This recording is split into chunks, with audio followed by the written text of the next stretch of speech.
So guys आपका बहुत बहुत स्वागत है आज के इस वीडियो में। और आज के इस वीडियो में हम अपने सारा आकाश के दूसरे अध्याय के तीसरे चैप्टर का जो बाकी का पार्ट है उसे ख़त्म करने वाले हैं। सो आप सबसे रिक्वेस्ट है कि आप अपना बुक या फिर रीडिंग मटेरियल अपने सामने में रख लीजिए, क्योंकि इसका लाइन टू लाइन एक्सप्लेनेशन आज हम करने वाले हैं।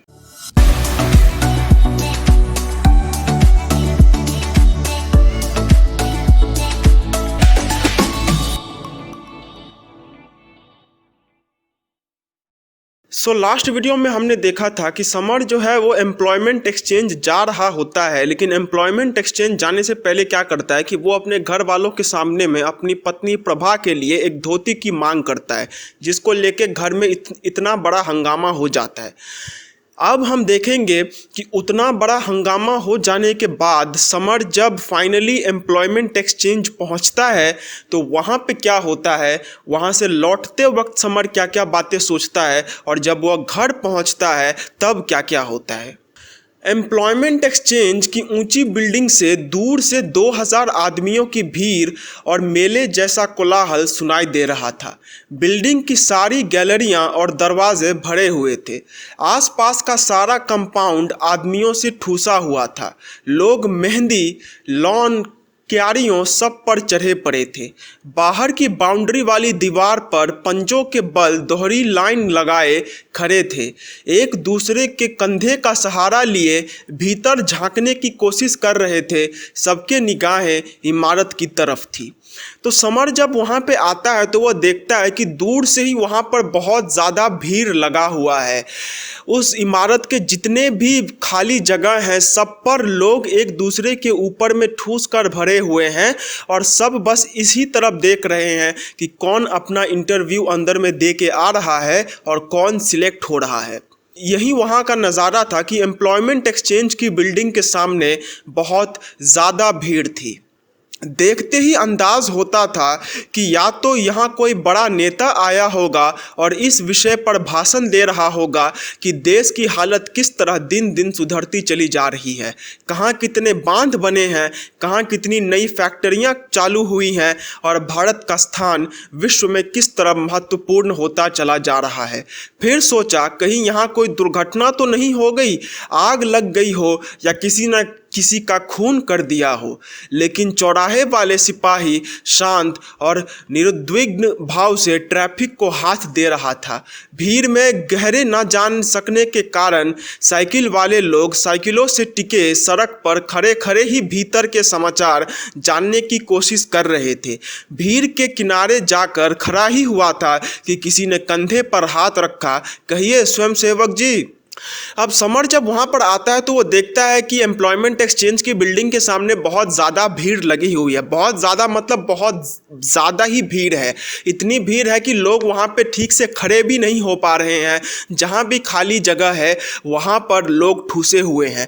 तो इतनी बड़ी भीड़ को समर देख के ये सोचता है कि ये भीड़ होने का यहाँ पे दो कारण हो सकता है। एक कारण ये हो सकता है कि यहाँ पे कोई बहुत बड़ा नेता आया होगा जो कि भाषण दे रहा होगा कि कैसे उसके सरकार ने यह उपलब्धियां हासिल की है, कैसे उसके सरकार ने देश को बढ़ने में मदद किया है। या फिर यह भी हो सकता है कि कहीं यहाँ पर किसी ने किसी का खून तो नहीं कर दिया है। लेकिन जब उसने यह सोचा कि कहीं किसी ने यहाँ पर किसी का खून तो नहीं कर दिया है जिसकी वजह से यहाँ पर इतनी भीड़ लगी हुई है, तभी वह देखता है कि एम्प्लॉयमेंट एक्सचेंज का सिपाही जो है वह शांत स्वभाव से ट्रैफिक के साथ जूझ रहा था। मतलब वह ट्रैफिक के साथ ऐसे काम कर रहा था जैसे सब कुछ नॉर्मल हो। तो इससे उसे यह संतुष्टि हो जाती है कि यहाँ पर किसी ने किसी का खून तो नहीं किया है। तो समर का यह सोचना कि कहीं वहाँ पर कोई नेता तो नहीं आया है या फिर वहाँ पर कहीं किसी ने किसी का खून तो नहीं कर दिया है, दोनों ही झूठ था। क्योंकि वहाँ पर जो भीड़ थी वह ना ही किसी नेता के आने के कारण थी और ना ही किसी के द्वारा खून किए जाने की, वह तो थी उन तमाम लोगों के आ जाने पर जिन्होंने वहाँ पर इंटरव्यू देने के लिए अपने आप को प्रस्तुत किया था। वहाँ पर इतनी भीड़ थी कि साइकिल वाले जो है वह साइकिल लेकर अंदर नहीं जा सकते थे, इसीलिए वह बाहर में ही अपने साइकिल पर सिर टिकाए अंदर की खबर ले रहे थे। और समर यह सब कोलाहल वहाँ पर देख ही रहा था कि किसी ने उसके कंधे पर एक हाथ रखा और कहा, कहिए स्वयंसेवक जी। चौंक कर पीछे मुड़ा, तभी सुना, माफ़ कीजिए, मुझसे गलती हो गई। तो जब समर ने पीछे मुड़कर देखा कि किसने उसके कंधे पर हाथ रखा है, तो एक स्वर आया कि मुझे माफ़ कीजिए, मुझसे गलती हो गई है। मतलब किसी ने उसे कोई दूसरा आदमी समझकर उसके शरीर पर हाथ रख दिया था, लेकिन जब उसे ख्याल आया कि उसने गलती कर दी है, तो उसने समर से माफ़ी मांग ली। बनियान झलकाता, महीन मलमल का कुर्ता पजामा और रूखे बालों के पीछे की ओर काढ़े गोरे से एक सज्जन थे। अपने पतले चेहरे पर क्षमा की एक मुस्कुराहट लाकर बोले, मैंने आपको देखकर कोई और समझा था। तो जब उसने पीछे मुड़कर देखा तो एक मलमल का कुर्ता पहने, पजामा पहने और रूखे बालों के पीछे की ओर काढ़े गोरे से एक सज्जन थे। मतलब एक सज्जन व्यक्ति वहाँ पर खड़े थे जिन्होंने समर के कंधे पर हाथ दिया था। और जब समर ने उनकी तरफ देखा तो उन्होंने क्षमा के स्वर में कहा कि मुझे माफ़ कीजिएगा, मैंने आपको कोई और समझ लिया। मैं भी मुस्कुरा पड़ा, कोई बात नहीं। फिर पूछा, आपको पता है यह आज यहाँ क्या हो रहा है? ना मालूम क्यों उस व्यक्ति का चेहरा मुझे कुछ आकर्षक लगा। तो समर ने कहा, कोई बात नहीं। और फिर उसने उनसे पूछा कि क्या आपको पता है कि यहाँ पर यह इतनी बड़ी भीड़ क्यों लगी हुई है? आज यहाँ शायद मजदूरों या क्लर्कों की भर्ती है। इस बार पास खड़ा टीन का काला सा नोटिस बोर्ड ध्यान से देखते हुए उन्होंने बताया। मैं भी झुककर देखने लगा। ऊपर से नीचे तक सैकड़ों नौकरियों के नाम लिखे थे। प्रायः सभी के आगे चौक से क्रॉस के चिन्ह लगे थे। बढ़ई ने आगे लिखा था 10 बढ़ई, मजदूरों के आगे था 50 मजदूर और क्लर्कों के आगे था 3 क्लर्क। अथाह आश्चर्य से मेरा मुंह खुला रह गया। 63 आदमियों की ज़रूरत है और 3000 आदमियों की भीड़ यहाँ जमा है। दिल जैसे चमक आया।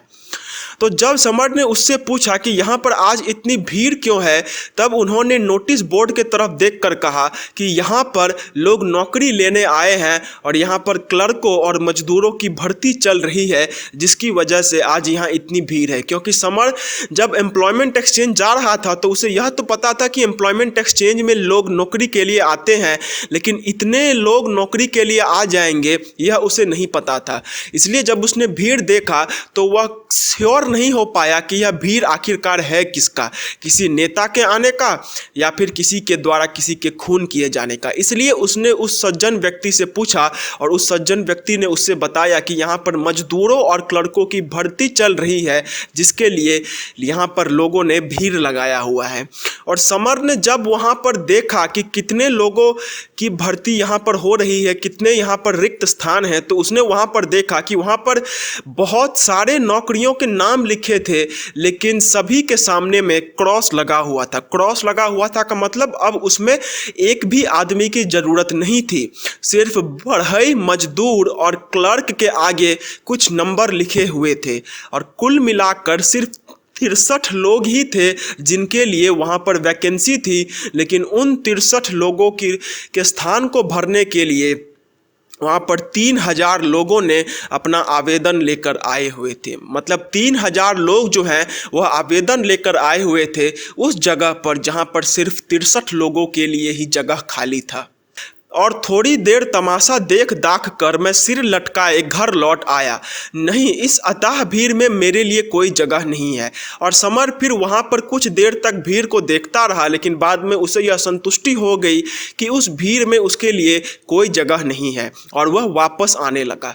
दिवाकर ठीक कहता था, अच्छी डिग्री जब तक ना हो तब तक अच्छी नौकरी भी नहीं मिल सकती।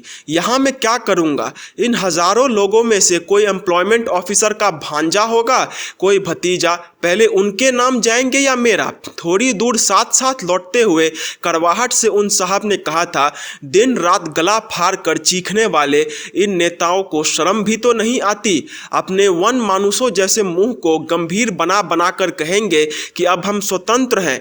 देश के नव निर्माण के लिए हमें अच्छे से अच्छे इंजीनियर चाहिए, डॉक्टर चाहिए, मशीन चलाने वाले लोग चाहिए, वैज्ञानिक चाहिए। तुम्हें किसकी ज़रूरत नहीं है? तुम्हें अपने बंगलों कोठियों की क्यारियाँ हरी भरी रखने को माली चाहिए और गाड़ियाँ चलाने के लिए ड्राइवर चाहिए। यह चाहिए, वह चाहिए, चाहिए तुम्हें पत्थर। तो समर जब वहाँ से लौट रहा था तो उसके साथ वह सज्जन व्यक्ति भी लौट रहे थे, क्योंकि उन्हें भी वहाँ पर खड़े रहकर कुछ हासिल नहीं होने वाला था। और जब समर वहाँ से लौट रहा था तो उस समय उसे दिवाकर की बात याद आ गई कि जब तक वह ठीक से पढ़ नहीं लेता तब तक उसे कोई भी नौकरी ढंग की नहीं मिल सकती है। जब तक वह ठीक से अपनी पढ़ाई पूरी ना कर ले तब तक नौकरी खोजना बेकार होगा। और उसी समय समर ने यह भी सोचा कि मैं वहाँ पर खड़ा रहकर आखिरकार कर ही क्या लेता, क्योंकि वहाँ पर जो तमाम लोग नौकरी खोजने के लिए आए थे उनमें से बहुत के रिश्तेदार होंगे जो कि उस एम्प्लॉयमेंट एक्सचेंज में काम करते होंगे। कोई एम्प्लॉयमेंट एक्सचेंज में काम करने वाले का भांजा होगा तो कोई भतीजा, तो पहले तो उसी रिश्तेदारी में नाम आएगा, पहले तो उन्हीं रिश्तेदारों का नाम आएगा, हमारा नाम तो आएगा नहीं। और उसके साथ जो वह सज्जन व्यक्ति चल रहे थे वह भी बीच बीच में गुस्सा होकर कह रहे थे कि यह जो नेता होते हैं इन्हें शर्म भी तो नहीं आती। जब इलेक्शन का टाइम होता है तो यह कितने नौकरियों का वादा करते हैं। यह कहते हैं कि हमें अपने देश के नव निर्माण करने के लिए अच्छे अच्छे इंजीनियर चाहिए, अच्छे अच्छे डॉक्टर चाहिए, मशीन चलाने वाले लोग चाहिए, वैज्ञानिक चाहिए, लेकिन इन्हें ज़रूरत किसी की भी नहीं है। इन्हें तो बस अपने घर को साफ सुथरा रखने के लिए नौकर और गाड़ी चलाने के लिए ड्राइवरों की जरूरत है। मतलब वह सज्जन व्यक्ति वास्तविकता कह रहे थे कि कैसे यह नेता लोगों को बेवकूफ़ बनाने के लिए नौकरी का वादा तो करते हैं, लेकिन जब इलेक्शन ख़त्म हो जाता है तो यह किसी को भी नौकरी नहीं देते हैं। यह तो कहते हैं कि हमें इंजीनियर चाहिए, डॉक्टर चाहिए, लेकिन जब वास्तविकता होती है तो इन्हें कोई भी नहीं चाहिए, यह किसी को भी नौकरी नहीं देते हैं। और उसी का कारण है कि आज 63 लोगों के जगह पर 3000 लोग जो है वहाँ पर आवेदन लेकर आए हैं। उनका गुस्सा मुझे अपना घाव सहलाता लगा। ठीक ही तो है, जिनकी इच्छा आगे पढ़ने की है, कुछ बनने की है, उनके पास न साधन है न सुविधाएं, और तुम्हें जादू के जोर से बने हुए डॉक्टर और इंजीनियरों, वैज्ञानिकों, टेक्नीशियनों सभी की ज़रूरत है। और समर कहता है कि उन भाई साहब की जो बातें थी वह मुझे ऐसा लग रहा था कि वह जैसे मेरा घाव सहला रहा है। मतलब समर भी उसी तरीके के परेशानी में था, उसे भी यही लग रहा था कि उनकी जो बातें थी वह उसका घाव सहला रही हैं। और वह कहता है कि ठीक ही तो वह कह रहे हैं, जिनकी इच्छा है आगे पढ़ने की वह तो पढ़ नहीं पा रहे हैं कि वह डॉक्टर इंजीनियर बन सके, और तुम्हें जो है वही डॉक्टर और इंजीनियर अभी के अभी चाहिए। इसका मतलब यह है कि बहुत ऐसे बच्चे हैं जो कि पढ़ना चाहते हैं, लेकिन क्योंकि उनके पास साधन नहीं है इसीलिए वह नहीं पढ़ पा रहे हैं। और तुम जैसे नेताओं को जादू से बने हुए डॉक्टर और इंजीनियरों की ज़रूरत है, तुम्हें सभी की ज़रूरत है। मतलब तुम हमें ठीक से पढ़ने नहीं देते हो, तुम हमें ठीक से साधन नहीं देते हो और कहते हो कि हमें इंजीनियर चाहिए, हमें डॉक्टर चाहिए। संसार में महान और अकेला बनने के कैसे कैसे मधुर सपने मैंने देखे थे। मैं लौटते हुए सोचने लगा। रात रात भर अपनी नींद और खून से मैंने उन सपनों को सींचा था कि मैं यह बनूंगा, मैं वह बनूंगा। दयानंद से लेकर शिवाजी, रविंद्रनाथ गांधी और जवाहरलाल नेहरू तक कौन मेरा आदर्श नहीं रहा। किन किन के अनुसार अपने जीवन को ढालने की मैंने कोशिश नहीं की। किन किन की जीवन कथाओं ने मेरे तन मन में रोमांच और ज्वार नहीं उठा दिए। बाधाओं के रबर के गुब्बारों की तरह इधर उधर फेंक देने के कैसे कैसे जोश मेरे भीतर बुदबुदाया करते, और शादी होने तक किस तरह मैं अपने उन्हीं सपनों के पालनों पर झूला करता था। फिर जब समर वापस घर आने लग जाता है तो वह सोचता है कि उसने महान बनने के कैसे मधुर सपने देखे थे। वह रात रात भर जागकर और अपने खून पसीने की मेहनत करके उसने उन सपनों को सींचा था। उसने अपने आप को महान व्यक्तियों की तरह बनाने की कोशिश की थी। उसने उन सबके जीवन को अपने अंदर में ढालने की कोशिश की थी। उसने किन किन के जीवन कथाओं को नहीं पढ़ा था, और शादी होने से पहले वह इन्हीं सपनों के बलबूते जीता था, लेकिन अब वही सपने वह पूरे नहीं कर पा रहा है। प्रभा से ना बोलकर मैं अपने को कितना प्रसन्न अनुभव करता था, जैसे मेरे मार्ग का कांटा खुद ही हट गया हो और प्रारब्ध ने महान बनने का रास्ता खुद ही मेरे सामने खोल दिया हो। अब बस महान बन जाने में देर ही कितनी रह गई है। कितनी बेवकूफ़ी और मूर्खता की बातें थे वे सभी, कितनी काल्पनिक और कितनी निराधार। और मैं था कि अपनी वास्तविकता को भूलकर उन्हें ही सच समझा करता था। अब समर जब वापस आता है तो वह यह कहता है कि कैसे पहले वो बड़े बड़े सपने देखता था, खून पसीने की मेहनत से उन सपनों को सींचा करता था, लेकिन उसने कभी यह नहीं सोचा कि क्या वह सपने असली में सच भी हो पाएंगे या फिर नहीं। वह हमेशा अपने मन के सोच में ही रहता था, कभी भी वास्तविकता पर नहीं आता था। उसने प्रभा से एक बात ना करके यह सोचा था कि उसने बहुत बड़ा तीर मार लिया है, लेकिन असली में वैसा कुछ भी नहीं था। वह कितनी बेवकूफ़ी की बातें थी वह सभी, कितनी काल्पनिक और निराधार। और मैं था कि अपनी वास्तविकता को भूलकर उन्हें ही सच समझा करता था। मतलब यहाँ पर समर यह कहता है कि कैसे वह अपनी सपनों की दुनिया में खुश रहा करता था, लेकिन जब उसे यह ख्याल आया कि वास्तविकता की दुनिया कितनी कठोर और कितनी निर्मम है, तो उसे कितना खराब वहाँ पर लग रहा था। और उसमें भी बड़े मजाक की बात यह है, उन्होंने सिगरेट वाले हाथ को झटक कर कहा था, सफलता प्राप्त करने और महान बनने के नुस्खे स्कूल और कॉलेजों में हम लोगों के कच्चे दिमागों में इस तरह भर दिए जाते हैं मानो उस तरह का पाठ पढ़ने के बाद लड़का पहला यह काम करे कि जाकर जवाहरलाल नेहरू बन जाए, फिर बाद में नहाए खाए।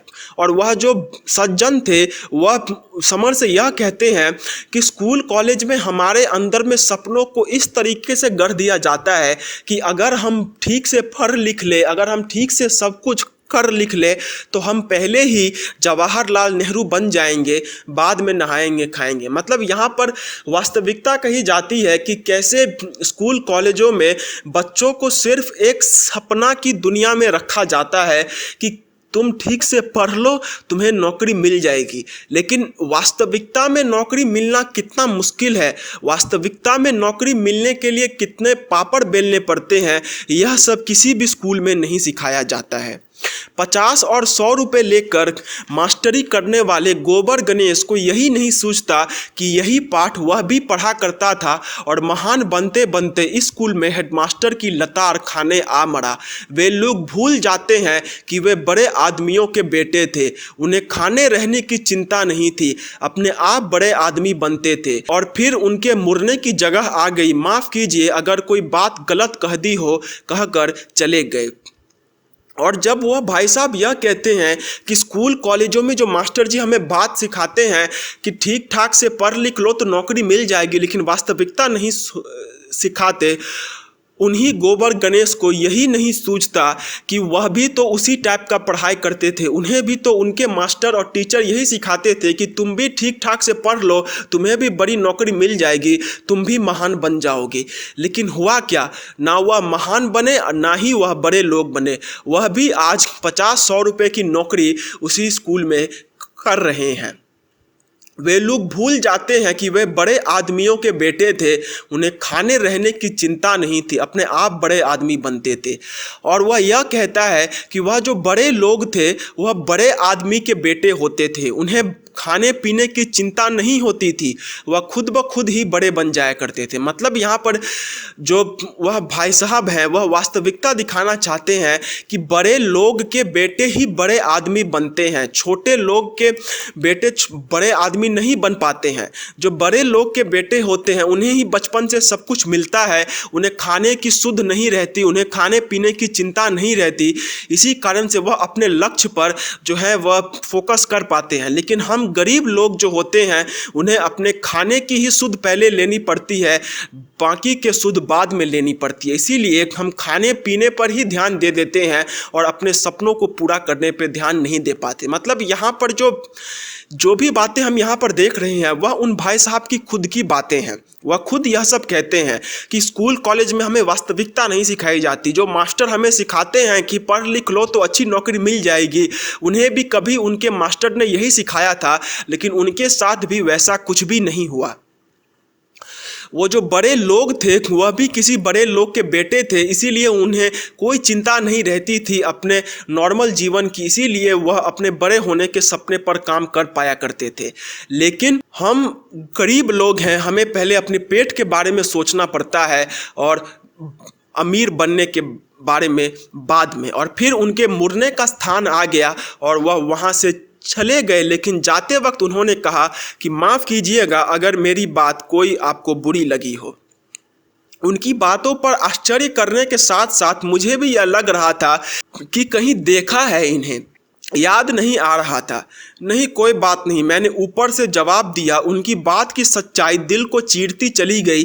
नहीं नहीं, मेरे लिए कोई भविष्य नहीं है, कोई जगह नहीं है। और गुस्से में आकर जेब में तय किए रखे मैट्रिक के सर्टिफिकेट को मैं खूब मोड़ता मसलता रहा।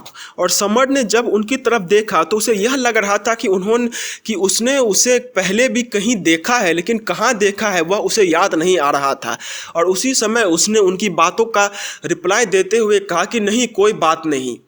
वह जो कह रहे थे वह कुछ भी गलत नहीं कह रहे थे, वह सब सच ही कह रहे थे। और उनकी यही सच्चाई समर के दिल को चीरती चली जा रही थी। और समर जो है वह गुस्से में आकर अपने जेब में जो मैट्रिक का सर्टिफिकेट रखा हुआ था वह उसे मोड़ता और मसलता जा रहा था। जाने कब तक व्यर्थ ही भटकता रहा और यह बात निरंतर दिमाग में टकराती रही कि मुझे कुछ करना है, अपने लिए नहीं तो प्रभा के लिए। लेकिन घंटे पर पड़ती चोट की तरह यह बात भी घनघनाती रही कि कहीं कुछ नहीं, कोई अपना नहीं है।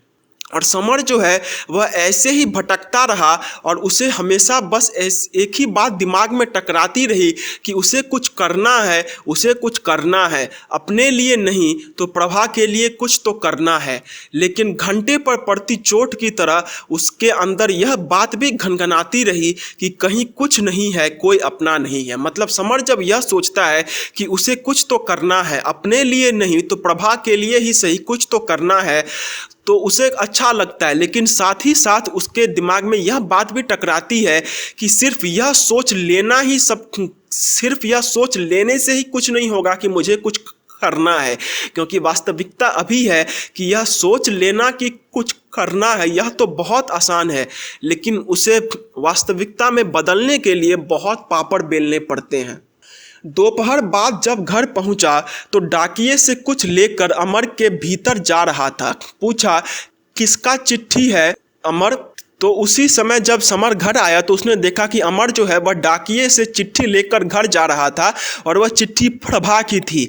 तो जब समर ने उससे पूछा कि यह तुम किसकी चिट्ठी लेकर जा रहे हो, तो अमर ने हकलाकर कहा, छोटी भाभी की है। तो उसी समय समर जो है वह चिट्ठी मांग लेता है। लाओ मुझे दो। हाथ बढ़ाकर पत्र मैंने उसके हाथ से ले लिया। मुँह कर देखी, प्रभा के घर की नहीं थी, साफ नहीं आई थी।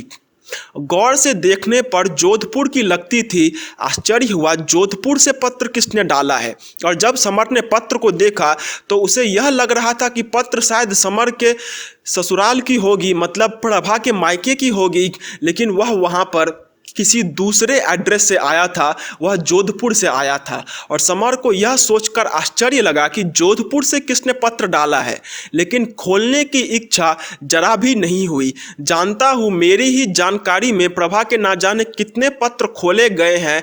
अमर के रुख से भी जान गया था कि पत्र आज रात को भली प्रकार सेंसर करके यदि आवश्यकता समझ ही जाती तो कल दिया जाता। और जब समर ने अमर की तरफ देखा तो उसे यह ख्याल आया कि आज तो उसने यह पत्र देख लिया, लेकिन ना जाने कितने ऐसे पत्र हैं जो कि बिना उसे दिखाए ही घर वालों ने पढ़ लिए थे और उसके बाद प्रभा को दिए थे। उसे यह भी लग रहा था कि अगर आज वह पत्र उसके हाथ में नहीं आता तो निश्चय ही उसी पत्र को आज भी वो लोग अपने आप पहले पढ़ते और फिर जाकर प्रभा को देते, अगर उन्हें लगता कि यह बात प्रभा तक पहुंचाने योग्य है। पत्र लेकर मैं भीतर आया। प्रभा एक कोने में बैठी बैठी आटा छान रही थी। मैं इस बात को देखते देखते उब चुका था कि जब देखो तब तो वह रसोई के काम में लगी है या रसोई संबंधी ही किसी काम में उलझी। आखिर कितना काम है चौके का कि चुकने में ही नहीं आता। इस समय तो ऐसा मन हुआ कि दोनों बाह पकड़कर उसे उठा दूं और कहूं, चलो बहुत हुआ, बाकी काम कोई और कर लेगा। लेकिन वह कोई और कौन होगा? पपड़ाते होठों और सूखे गलों से धीरे से जाकर कहा, यह तुम्हारा पत्र पाया है प्रभा। और समर जब अंदर आता है तो वह यह देखता है कि प्रभा जो है वह चूल्हे चौके का काज कर रही है। और उसे यह सोचकर बहुत खराब लगता है कि जब भी मैं प्रभा को देखता हूँ तो वह चूल्हे चौके का काम कर रही होती है या तो चूल्हे चौके से संबंधित कोई काम कर रही होती है। आखिर कितना काम है इसको? और उस समय समर का यह मन हुआ कि वह दोनों बाहें पकड़कर प्रभा को अंदर लेकर जाए और कहे कि चलो बहुत काम हुआ, बाकी का काम कोई और कर लेगा। लेकिन सच्चाई तो यही थी कि वह काम आखिरकार करेगा कौन? और फिर समर ने फपड़ाते हुए होठों से प्रभा को कहा कि प्रभा, तुम्हारा पत्र आया है। कहाँ से वह एकदम हुलस पड़ी, मेरे हाथ से खत लेकर कोना पकड़े हुए ही पता पढ़ा और उमग कर बोली, जोधपुर से आया है, रमा का होगा, बहुत दिन में आया, मैंने भी उसे लिख रखा है। लिफाफा नहीं था कि उसे डालती। फिर सहसा मेरे चेहरे को देखा तो बात अधूरी छोड़ दी, तबीयत तो ठीक है ना? और जब समर ने उससे कहा कि यह पत्र आया है तुम्हारे लिए, तो प्रभा पूछती है कि पत्र आखिरकार कहाँ से आया है। प्रभा उस पत्र को लेकर देखती है कि वह पत्र जोधपुर से आया है और वह समझ जाती है कि यह जो पत्र है वह रमा ने दिया होगा। वह यह कहती है कि यह जो पत्र है वह बहुत दिन में आया है, मैंने भी उसके लिए पत्र लिखा है, लेकिन मैं उसे नहीं दे पा रही हूँ क्योंकि मेरे पास लिफाफा नहीं है। और फिर वह समर से पूछती है कि तुम्हारी तबीयत तो ठीक है ना? क्यों, मेरी तबीयत को क्या हुआ? मैं चलते चलते बोला, पहले इसे पढ़ लो, आटा पीछे छान लेना। और फिर समर कहता है कि मेरे तबीयत को क्या हुआ, मैं तो बिल्कुल ठीक हूँ, एक काम करो, तुम इसे पहले पढ़ लो, आटा बाद में छान लेना। पत्र मेरी ओर बढ़ाते हुए बोली, ए सुनो, इसे ज़रा हमारे संदूक में रख दो, रात को पढ़ूंगी। लो, यह ताली है। पल्ले से बंधी कमर में घुसी ताली को खींचती हुआ बोली, अभी तो सारा काम करना है, खाना तो अभी बना भी नहीं है।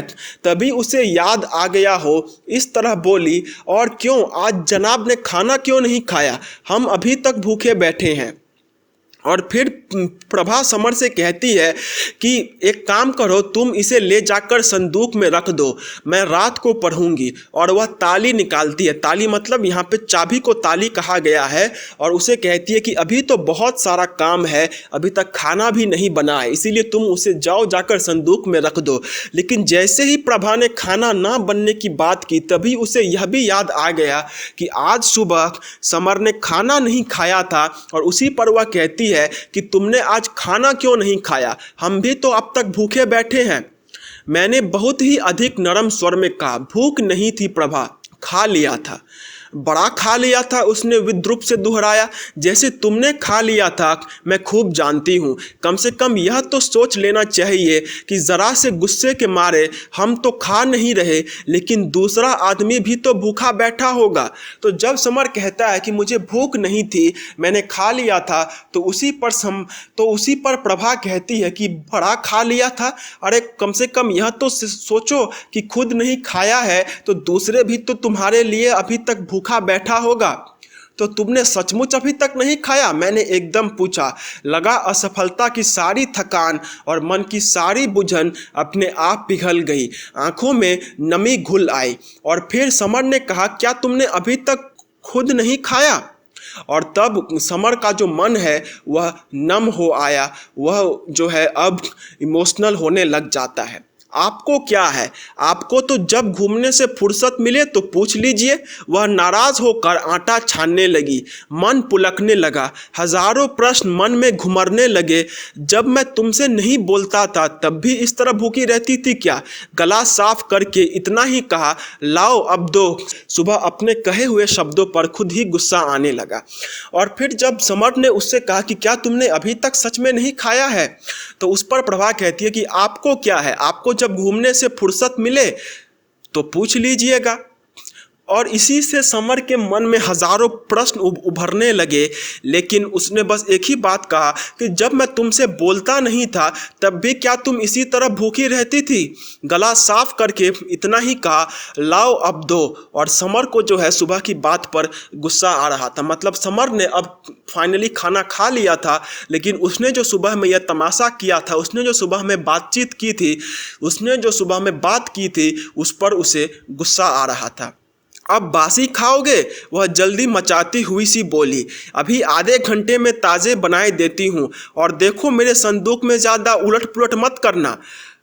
और जब समर कहता है कि लाओ मैं खाना खा लेता हूँ, तो प्रभा कहती है कि क्या अब बासी ही खाओगे? आधे घंटे में मैं ताज़ा खाना बना देती हूँ, जाओ अभी इस पत्र को रख दो, और हाँ, मेरे संदूक में ज़्यादा उलट पुलट मत करना। मैं ऊपर आ गया। कोठरी में उसका संदूक एक ओर रखा था। खोला और लापरवाही से पत्र डाल दिया।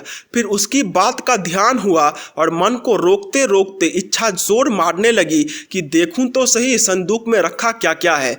देखा, रेशमी और सूती 4-5 साड़ियाँ, ब्लाउज और कागज़ के तथा दूसरे डिब्बियों में जाने क्या क्या रखा था। कपड़े सचमुच अच्छे किस्म के थे और घर का ऐसा काम करते हुए रोज़मर्रा के पहनने के लायक नहीं थे। सबसे अधिक जिस चीज़ ने मेरा ध्यान खींचा था वे 2-3 पुस्तकें। तो जब समर ऊपर आया तो उसने प्रभा का संदूक देखा जो कि एक कोने में रखा हुआ था। उसने संदूक के अंदर में जो है पत्र डाल दिया। लेकिन जो मन के अंदर में एक उत्सुकता होती है कि जब कोई हमें कुछ काम करने को मना कर देता है, ठीक उसी समय हमें उस काम को करने की और इच्छा होती है। तो समर भी अपने उस इच्छा को रोक नहीं पाया और उसने जो है अब प्रभा के उस संदूक को टटोलना शुरू कर दिया। और उसमें उसने देखा कि उसमें जो है रेशमी और सूती 4-5 साड़ियाँ रखी हुई है। ब्लाउज और कागज़ के साथ डिब्बे में कुछ रखा हुआ था और वह जो कपड़े थे वह बहुत अच्छे थे, रोज़मर्रा के काम में पहनने लायक नहीं थे। तो प्रभा ने जो सुबह में कहा था कि उसके पास अच्छे कपड़े हैं और समर को कोई ज़रूरत नहीं है झगड़ा करने की, वह इसलिए उन कपड़ों को नहीं पहनती क्योंकि वह मैले हो जाएंगे। वह बात यहाँ पर हम आकर देखते हैं कि सचमुच प्रभा के पास कुछ अच्छे कपड़े थे, लेकिन उन्हें रोज़मर्रा के कामों में पहनने से वह खराब हो सकते थे, इसीलिए प्रभा उन्हें नहीं पहनती थी। जब समर ने उसके सामानों को देखा तो उसे कुछ खास नहीं लगा, लेकिन सबसे ज़्यादा जिस चीज़ ने समर का ध्यान खींचा था वह 2-3 पुस्तकें थी। माया की वह प्रति अभी भी रखी थी। पुस्तकें उसके किसी संबंधी ने दी थी। महान महिलाओं के जीवन चरित्र पर एक ही पुस्तक और गांधी जी की आत्मकथा, एक नव युवतियों के जानने के लायक बातों पर कोई किताब और प्रेमचंद की रंगभूमि। और वहाँ पर अलग अलग तरीके के किताब जो है वह वहाँ पर रखे हुए थे।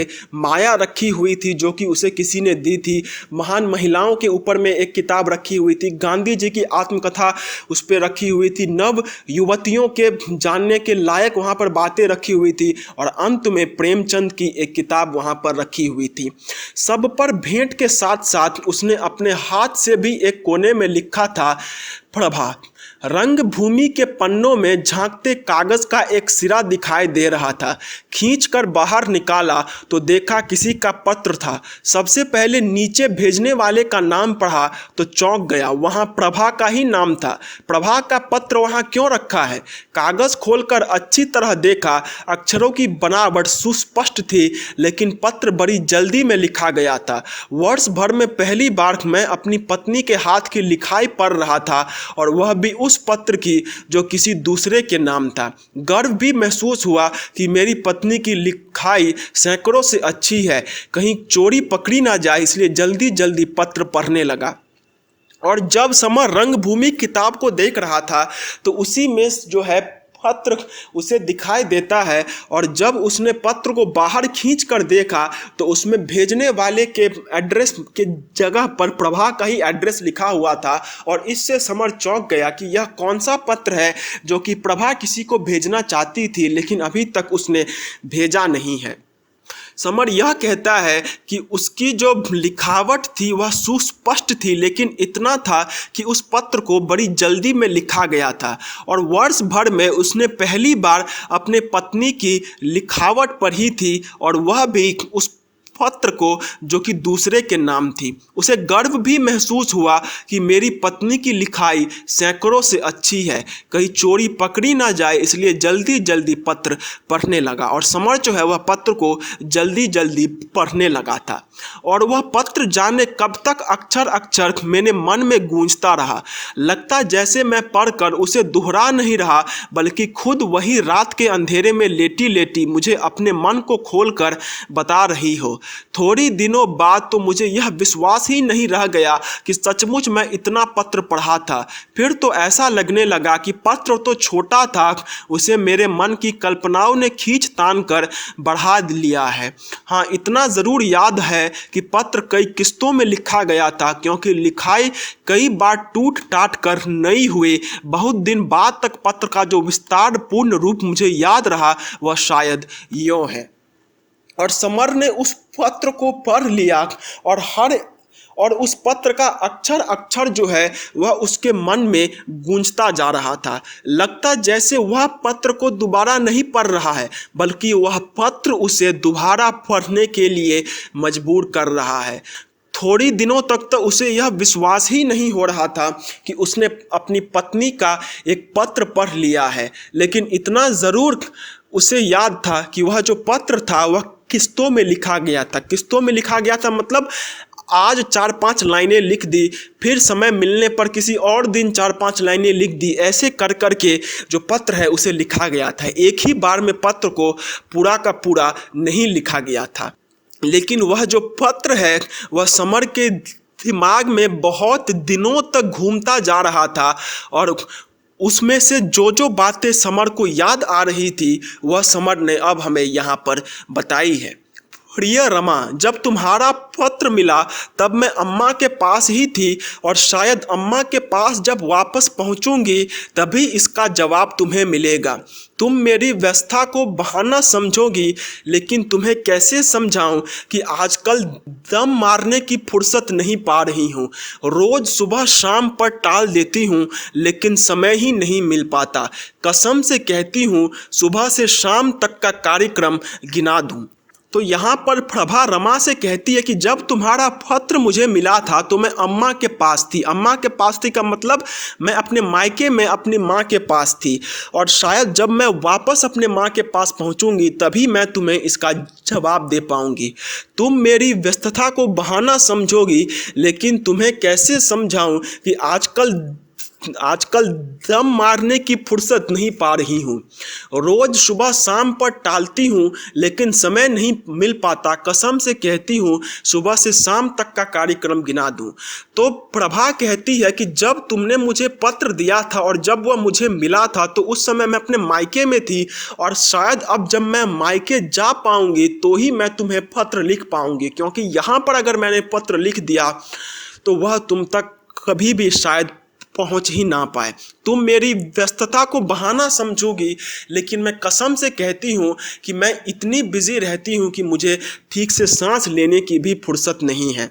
मैं जानती हूँ तुम खूब रूठ रही होगी, खूब बुरा मान रही होगी और सोच ही रही होगी कि जैसे नाराज़ होकर स्कूल के पीछे वाले अनार के पेड़ के पास मुंह फुलाकर बैठ जाती थी और मैं मनाने चली आती थी, उसी तरह अब भी मनाने आ जाऊंगी। लेकिन मैं कैसे बताऊं तुम्हें रमा मेरी कि मैं नहीं आ सकती, चाहूं भी तब भी नहीं आ सकती।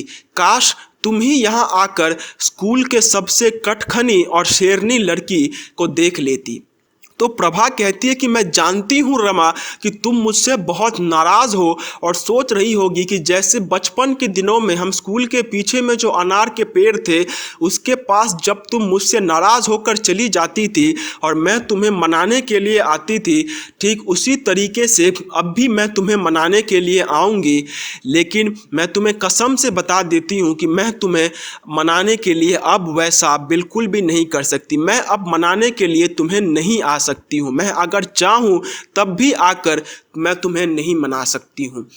काश तुम ही यहाँ आकर देख सकती कि जो स्कूल के सबसे कटखनी और शेरनी लड़की थी उसकी क्या हालत है। मतलब यहाँ पर प्रभा अपने बारे में कहती है कि वह अपने स्कूल की कटखनी और शेरनी लड़की थी, लेकिन अभी उसका क्या हाल है।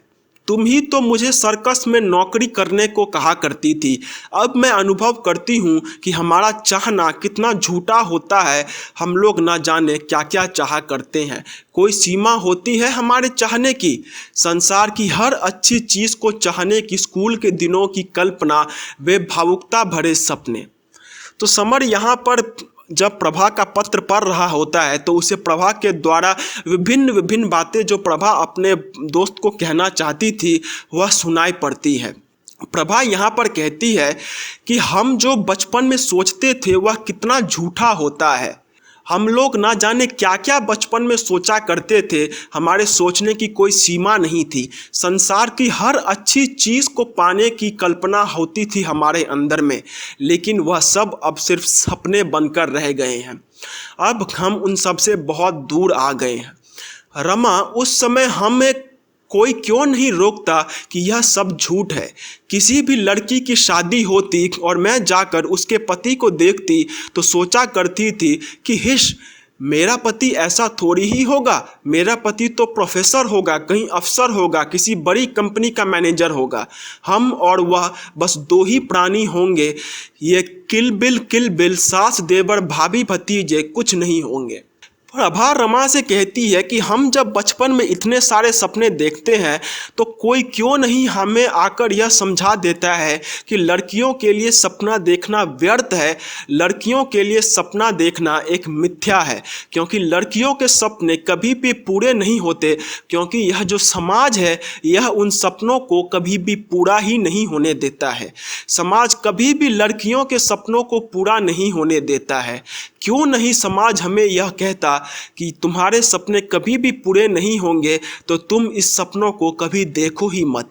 जब भी मैं किसी दूसरे की पति को देखने जाया करती थी तो कहती थी कि मेरा पति ऐसा थोड़े ही होगा, मेरा पति तो बड़ा आदमी होगा, सिर्फ हम दोनों ही होंगे एक ज़िंदगी में और कोई भी नहीं होगा। हम और वह बस दो ही प्राणी होंगे।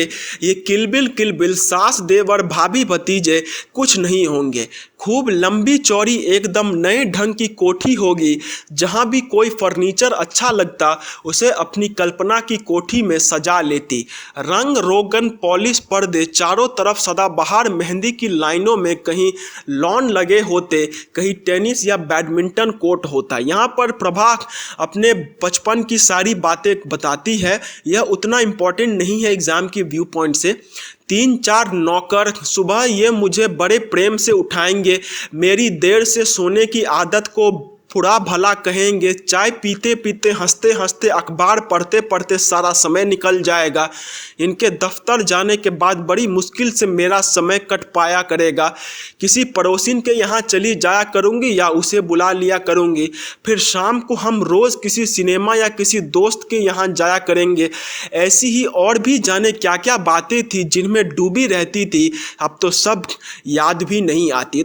यहाँ पर प्रभा अपने बचपन में रमा को कही गई वह सभी बचकानी बातों को कहती है कि जब उसके शादी होगी और उसकी जो वैवाहिक जीवन होगी वह किस तरीके की होगी, वही सबका यहाँ पर उल्लेख किया गया है कि उसके घर में अच्छे अच्छे फर्नीचर होंगे, पॉलिश होंगे, पर्दे होंगे, चारों तरफ सदाबहार मेहंदी की लाइनों में कहीं लॉन लगे होंगे, कहीं टेनिस या बैडमिंटन कोर्ट होगा। उसके घर में 3-4 नौकर होंगे जो कि सारा काम करेंगे, उसे कोई काम करने की ज़रूरत नहीं होगी। वह जब सुबह उठेगी तो वह उसके लिए चाय बनाया करेंगे और वह चाय पीकर ही अपना समय गुजारा करेगी। वह अखबार पढ़कर अपना समय गुजारा करेगी। जब उसका पति चला जाएगा तो उसके लिए समय काटना मुश्किल हो जाएगा। तो यही सब वैवाहिक जीवन के सपने प्रभा और रमा जो है वह बचपन में देखा करते थे, लेकिन अब सब के सब झूठे हो गए हैं। अब तो सब याद भी नहीं आती है। अब तो यह याद बनकर रह गई है जो कि याद भी नहीं आती। अब तो बहुत दूर आ गए हैं वह दोनों इससे। लेकिन रमा, कल्पनाएं ही सच हो जाया करती तो फिर कहना ही क्या है। हमारी हर हंसी पर भाग्य दांत पीसता है। हम रोते हैं तो वह खिलखिलाता है। वह जानता है कि कठपुतलियों की तरह उछल कूद हम चाहे जितना लें, डोरियां तो उन्हीं हाथों में है जो दया माया नहीं जानते। और प्रभा यहाँ पर कहती है कि कल्पनाएं अगर सच ही हो जाती तो फिर कहना ही क्या है। हमारी हर हंसी पर भाग्य दांत पीसता है, मतलब हम जो भी हंसी करते हैं उस पर भाग्य को दुख होता है कि हम खुश क्यों हैं। हम रोते हैं तो वह खिलखिलाता है, मतलब भाग्य जो है वह हमारा दुश्मन है। हम जब खुश होते हैं तो वह दुखी होता है, और जब हम दुखी होते हैं तो वह खुश होता है। वह जानता है कि हम चाहे कितना ही उछल कूद क्यों ना कर लें, डोरियां तो उसे ही संभालनी है जिसे दया माया नहीं आता।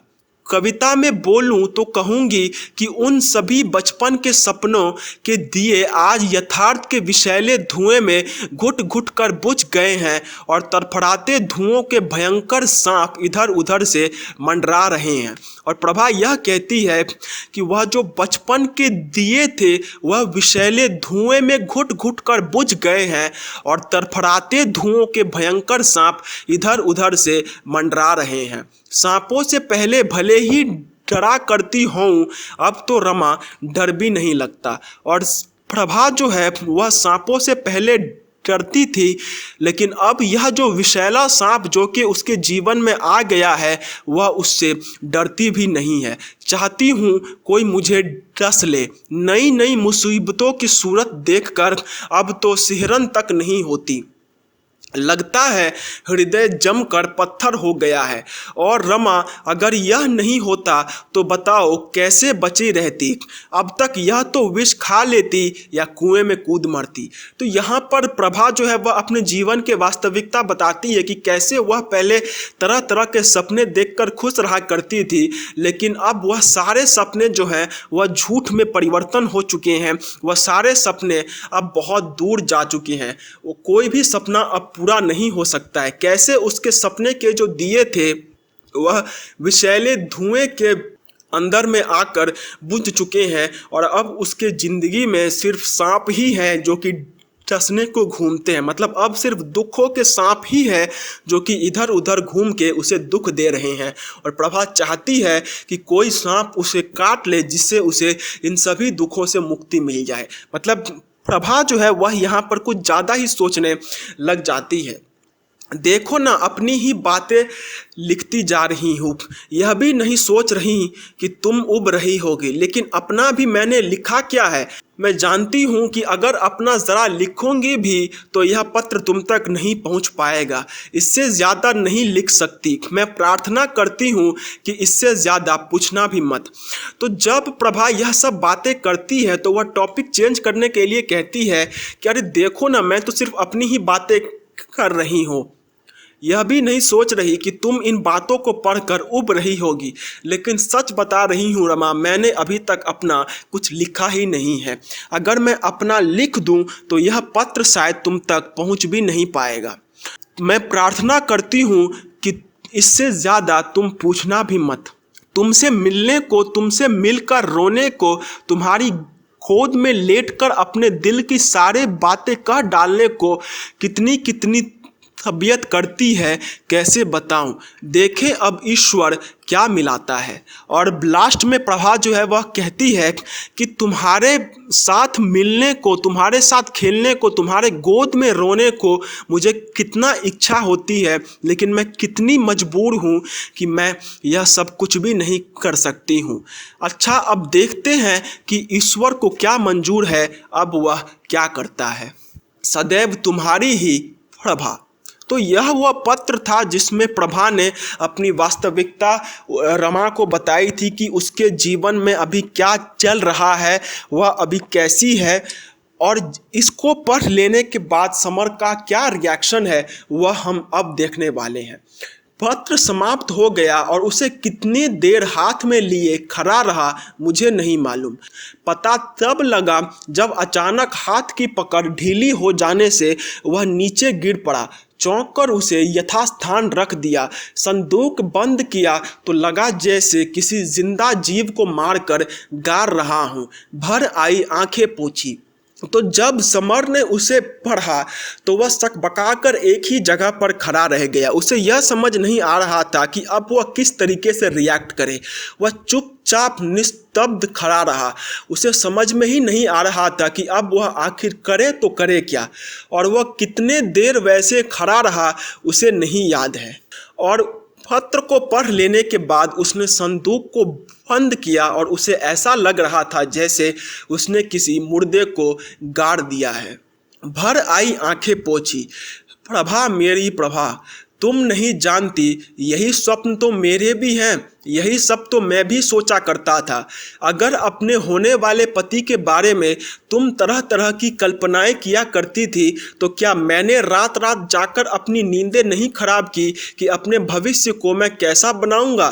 तुम्हारे सपने घुट घुट कर मर गए तो मेरा भविष्य भी क्या गिरकर चकनाचूर नहीं हो गया। लेकिन मैं किसे कोसूं?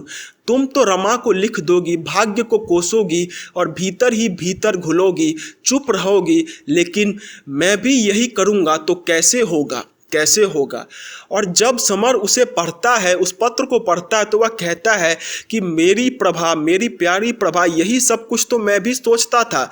जैसे तुम अपने पति को लेकर इतनी अभिलाषाएं रखती थी कि मेरा पति वैसा होगा, मेरा पति वैसा होगा, ठीक मैंने भी तो यही सोचा था कि मेरी भी तो पत्नी वैसी होगी।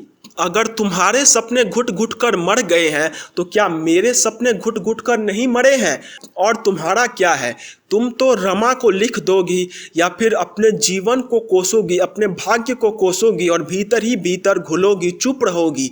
लेकिन मैं भी यही करूँगा तो कैसे चलेगा। मतलब तुम तो अपना जो भी दुख है वह किसी न किसी तरीके से किसी पर डाल ही दोगी, लेकिन अगर मैं भी यही करूँगा तो कैसे चलेगा। मतलब समर जो है यहाँ पर अपने आप को प्रभा के साथ कनेक्ट कर सकता है कि जो समस्या समर अपने आप में महसूस कर रहा था उसी तरीके की समस्या प्रभा भी अपने आप में महसूस कर रही थी। मगर फिर मुझे जाने क्यों लगता रहा कि मेरी आत्मा पर एक हत्या का पाप लदा है। कांतर की तरह पंजे गड़ाए कुछ चिपका है। चौखट के सहारे खड़ा खड़ा बड़ी देर से अपने माथा किवारे पर ठोकता रहा। धीरे धीरे सामने ऊंचे ऊंचे मकानों के पीछे सूरज का बड़ा सा गोला उतरता जा रहा था। शहर का कोलाहल खूब बढ़ गया था और 2-4 पतंगे आसमान में मंडरा रही थी। कौवे लाइन लगाकर सूरज की ओर चले जा रहे थे। समर को यह लग रहा था कि उसके आत्मा पर किसी के हत्या का पाप लदा है। कांतर की तरह पंजे गड़ाए कुछ चिपका हुआ है। चौखट के सहारे खड़ा खड़ा बड़ी बड़ी देर में अपने माथे किवारे पर ठोकता रहा और समर जो है वहीं पर खड़ा रहकर बहुत देर तक अपने माथे को ठोकता रहा। उसने यह देखा कि आसपास में जो ऊंचे ऊंचे बिल्डिंग थे उनमें अब जो है सूरज समाता जा रहा था। मतलब अब जो है संध्या होने को आई थी, सूर्य डूब रहा था और जो कौवे थे वह लाइन लगाकर अपने घोंसलों की तरफ जा रहे थे। उस रात मैंने प्रभा से पूछा, अच्छा प्रभा, तुम बताओ तुम क्या चाहती हो? ईमानदारी से बताना, मुझे बहकाने की कोशिश ना करना। मैं आगे भी पढ़ूं या नौकरी कर लूं। और मुझे उसे अनजाने व्यक्ति का स्मरण हो आया। फिर रात को समर ने प्रभा से पूछा, प्रभा तुम ठीक ठीक बताओ, शर्माना मत, मैं क्या करूं? क्या मैं अपनी पढ़ाई पर ध्यान दूं या मैं किसी नौकरी को कर लूं? और जब उसे यह ख्याल आया तो उसी समय उसने उस आदमी के बारे में भी सोचा जो कि उसे एम्प्लॉयमेंट एक्सचेंज में मिला था। प्रभा ने गहरी सांस ली। मैं जो कुछ चाहती हूँ वही सब कैसे हो सकता है? अपनी स्थिति भी तो देखनी होती है। लेकिन मेरे मन से पूछो तो मैं चाहती हूँ कि तुम खूब पढ़ो, कम से कम एमए तो कर लो। फिर प्रभा कहती है कि मेरे सोचने से क्या होता है? अपनी स्थिति भी तो देखनी पड़ती है, मतलब अपनी वास्तविकता भी तो देखनी पड़ती है, अपना हालत भी तो देखना पड़ता है कि क्या मैं अभी पढ़ने के हालत में हूँ या फिर मुझे नौकरी कर लेनी चाहिए। लेकिन अगर मुझसे पूछो तो मैं तो यही चाहूंगी कि तुम अभी खूब पढ़ो, कम से कम एमए तो कर ही लो। फिर मैंने उत्सुकता से अगले विचार जानने चाहे। शायद वह पत्र की भाषा दोहराए। फिर क्या? तब कहीं प्रोफेसर हो जाना, कोई अच्छी सी नौकरी कर लेना। तो जब समर पूछता है कि पढ़ाई लिखाई करने के बाद मैं क्या करूं, तो प्रभा कहती है कि फिर क्या करना है, फिर तुम जाओ कहीं पे जो है प्रोफेसर का नौकरी कर लेना। लेकिन तब तक घर का क्या होगा? तुम्हें विश्वास है कि एमए पास करने तक इस चकचक में मैं जिंदा बच रहूंगा?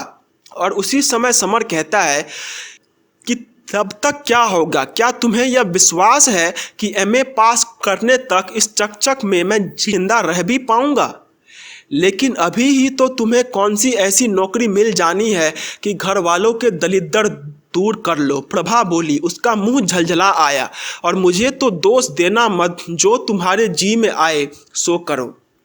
तो समर जब कहता है कि मुझे नौकरी कर लेनी चाहिए क्योंकि तुम्हें ऐसा लगता है कि जब तक मैं एमए कर लूँगा तब तक यह मुझे चैन से जीने देंगे, तो उसी समय प्रभा कहती है कि तुम एमए कर लोगे तब तक तुम्हें कौन सी ऐसी नौकरी मिल जानी है जिससे तुम इनका ऐसा दूर कर दोगे, जिनसे तुम सारी गरीबी दूर कर दोगे। तुम्हें तो वैसा कोई नौकरी मिलने वाला तो है नहीं, तो तुम पढ़ाई ही कर लो, क्योंकि नौकरी तो तुम्हें ऐसी भी नहीं मिलने वाली है, तो तुम पढ़ाई ही कर लो, वही ठीक रहेगा। दोष देने की बात नहीं प्रभा, मैं क्या खुद नहीं जानता कि बिना डिग्री अच्छी नौकरी पाना कितना मुश्किल है। एमए तो मुझे किसी ना किसी हालत में करनी ही है, चाहे नौकरी के साथ साथ कुछ और भी क्यों ना करना पड़े। हाँ, थोड़ा कष्ट ज़रूर हम लोगों को सहना पड़ेगा। तो जब प्रभा कहती है कि तुम अभी पढ़ाई करो, लेकिन उसके साथ ही साथ वह यह कहती है कि तुम बाद में मुझे दोष मत देना कि तुमने मेरी बात मानकर पढ़ाई पर ध्यान दिया और नौकरी नहीं किया। तुम्हें जो मन में आता है तुम वह करो, मुझे बाद में दोष मत देना। तो इसी पर समर कहता है कि दोष देने की तो बात नहीं, क्या मैं खुद नहीं जानता कि बिना पढ़ाई किए अच्छी नौकरी नहीं मिल सकती है। एमए तो मुझे किसी न किसी तरीके से करना ही होगा, चाहे नौकरी के साथ साथ कुछ और ही क्यों ना करना पड़े। हाँ, थोड़ा कष्ट जरूर हम लोगों को सहना पड़ेगा।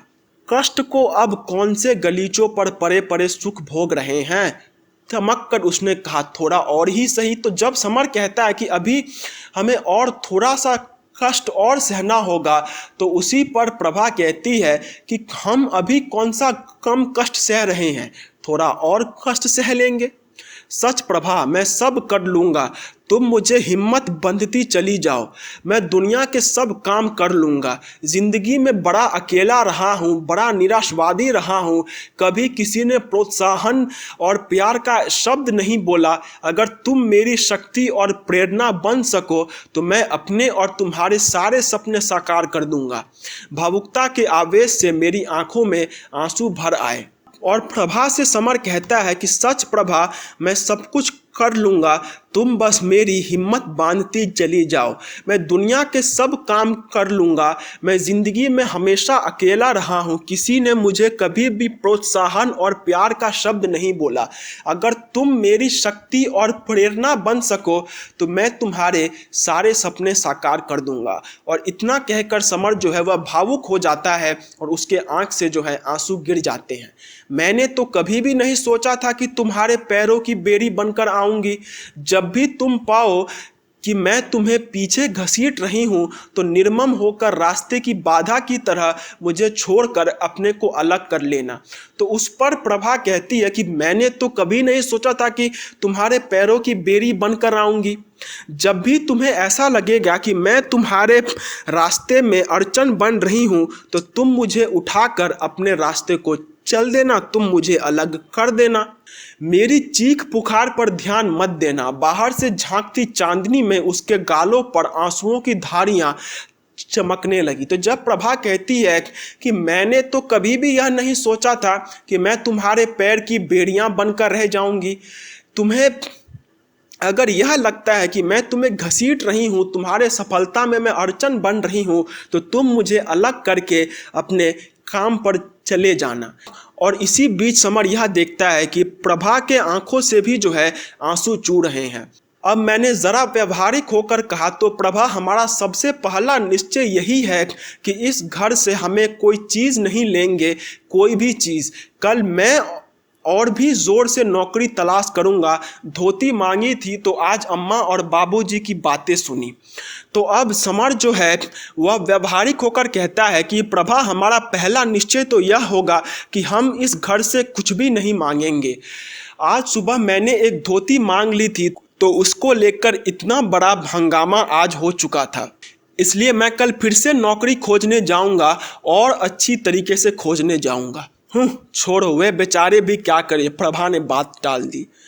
वह करे कैसे नहीं, भाभी के लिए कैसे निकल आती है। मुझे गुस्सा आ गया, इसलिए तो ना कि भाभी के पति के बल पर सारा घर चलता है, लेकिन इस बात को भी तो साफ नहीं कहते। सारे बेटों की प्रति समान भाव की बात फिर क्यों की जाती है। खैर जी, हमें तो अब कुछ लेना ही नहीं है। तो जब प्रभा कहती है कि हाँ छोड़ो, अब वह बेचारी भी क्या करे, तो उसी पर समर कहता है कि कैसे ना करे। तुम्हारे लिए तो उनके अंदर से एक धोती निकली नहीं, लेकिन भाभी के लिए कैसे धोती निकल जाती है। इसलिए ना कि उनका जो पति है वह कमाकर इस घर में लाता है। वह लोग स्पष्ट भाव से क्यों नहीं कह देते कि क्योंकि भाभी के पति के सहारे यह घर चल रहा है, इसीलिए उनके लिए सब कुछ निकल जाता है और हमारे लिए नहीं निकलता। यहाँ पर सारे बेटों के प्रति समान भाव की बात की ही क्यों जाती है। खैर जी, अब छोड़ो, हमें तो उनसे कुछ लेना देना नहीं है। लेने को अब कौन सा मिल जाता है, मांगने पर तो मिलता नहीं। वैसे तो सच कहूँ प्रभा, आज मैं बहुत ही निराश हो गया था। अगर तू नहीं होती तो पता नहीं घर आता भी या नहीं। आवेश में मैंने कहा। उसके सारे शरीर को बाहों में भींच लिया। मुग्ध मयूरी से उसके खुले नयनों के आकाश में विभोर खुमारी के बादल घिर आए और मेरी थकान और निराशाएं प्यार के शीतल फुहारों में हुलसने लगी। तो जब समर यह कहता है कि हमें तो अब उनसे कुछ लेना नहीं है, तो उसी पर प्रभा कहती है, लेने को कौन सा मिल जाता है, मांगने पर तो मिलता नहीं है। वैसे तो मतलब हम लेंगे क्या, हम तो मांगे तो हमें कुछ नहीं मिलता है। और इसके बाद समर कहता है कि सच कहूँ प्रभा, आज मैं बहुत निराश हो गया था। अगर तू नहीं होती तो पता नहीं घर आता भी या नहीं। आवेश में मैंने कहा और उसने उसके सारे शरीर को बाहों में बींच लिया। मुग्ध मयूरी से उसके खुले नयनों के आकाश में विभोर खुमारी के बादल घिर आए और मेरी थकान और निराशाएं प्यार की शीतल फुहारों में हुलसने लगी। और जब उसने अपनी पत्नी को अपने बाहों में भर लिया तो जितने भी थकान थी वह सारी थकान अब धीरे धीरे गायब होने लगी। तो गाइस, आशा करता हूँ कि ये वीडियो आपके लिए हेल्पफुल रही होगी, और अगर ये वीडियो आपके लिए थोड़ी सी भी हेल्पफुल रही होगी तो प्लीज इस वीडियो को एक बार लाइक जरूर कर दीजिए। और अगर आप ऐसे वीडियोस और भी फ्यूचर में देखना चाहते हैं तो चैनल को सब्सक्राइब करके बेल आइकन को जरूर प्रेस कर लीजिए। और अगर आपके कुछ भी डाउट्स, क्वेरीज या फिर क्वेश्चंस हैं उनको कमेंट सेक्शन में कमेंट जरूर कीजिए। एंड अगर आपके कुछ ऐसे दोस्त हैं जो कि इससे कुछ हेल्प पा सकते हैं तो इन ये वीडियो आप उनको भी प्लीज जरूर शेयर कर दीजिएगा। तब तक के लिए do take very good care of yourselves and bye bye and जय Hind. I know you told your friend you're not okay, and tell me what's wrong and why you never said you felt that way. And guess you're trying to stay strong and fake a smile until I look away, but I've known you too long.